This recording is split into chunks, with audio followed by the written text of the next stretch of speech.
Okay, so here's a thought. What if the basic idea of size, area, volume, even probability, what if that needed a complete mathematical resync? Today, we're starting a deep dive into measure theory. It's this really foundational concept that essentially underpins modern calculus and statistics.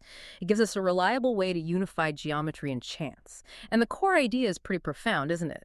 A measure gives us this single mathematical language to talk about, say, the area of a shape, the mass of something, or the chance of an event happening. It lets you treat all these different ideas of size in, well, basically the same way. Exactly. And it's fascinating when you think about why this was needed. I mean, the intuition goes way back, right? Ancient Greece, Archimedes figuring out the area of a circle, that sort of thing. Yeah. But it was really the analytical hurdles in the 19th century that forced mathematicians to get formal.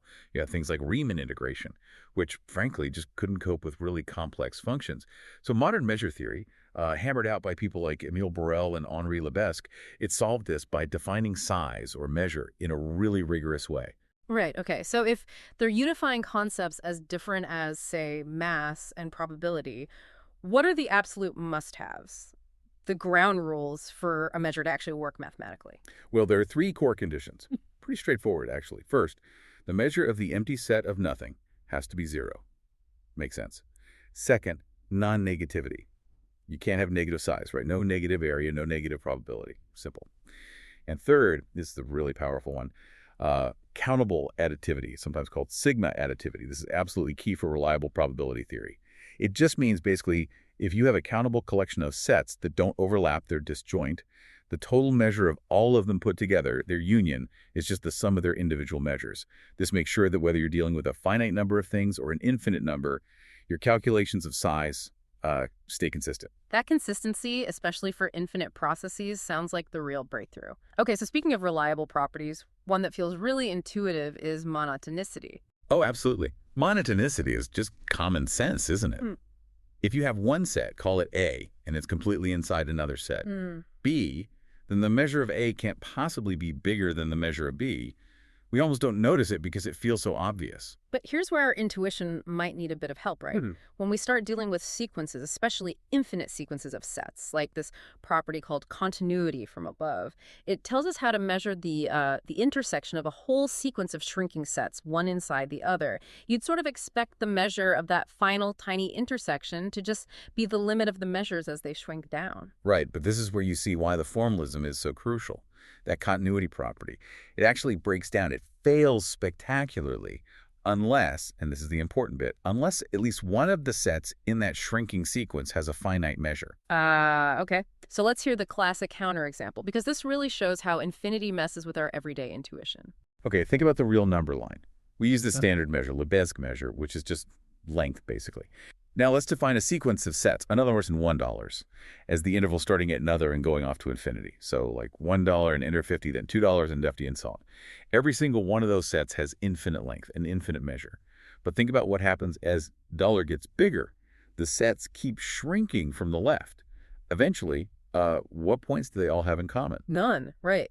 As Anya goes to infinity, there's no number left that's in all of them. Exactly. Their intersection is the empty set. And we already said the measure of the empty set is zero. So the limit of the measures is infinity, but the measure of the limit, the intersection, is zero. Infinity doesn't equal zero. So the continuity property fails unless you have that finiteness condition somewhere. It's that detail that holds the whole structure together. Wow. Okay, so that really drives home that measure theory isn't just, tidying up the definition of area. It's about carefully managing how size behaves right at the edge of infinity. Precisely. And we can even push beyond these standard positive measures.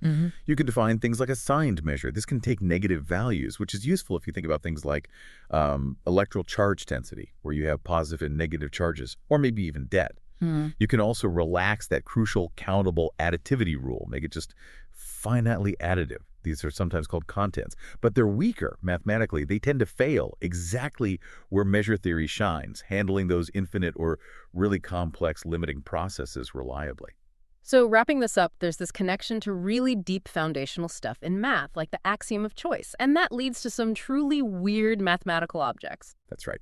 If you accept the axiom of choice, which most mathematicians do, it actually implies that not all subsets of, say, ordinary Euclidean space can even be assigned a standard Lebesgue measure, a size, a volume. This leads to the existence of these bizarre mathematical creations, like the Vitali set. It's a set you can describe, but you provably cannot assign it a consistent volume or length. It's kind of the ultimate proof that our basic intuitive idea of size just fundamentally breaks down when you push it against the deepest rules of mathematics. So even for something as seemingly simple as measurement, mathematics reveals there are limits, parts of the conceptual universe that might be, well, fundamentally unmeasurable. Definitely something to think about next time you're measuring anything out.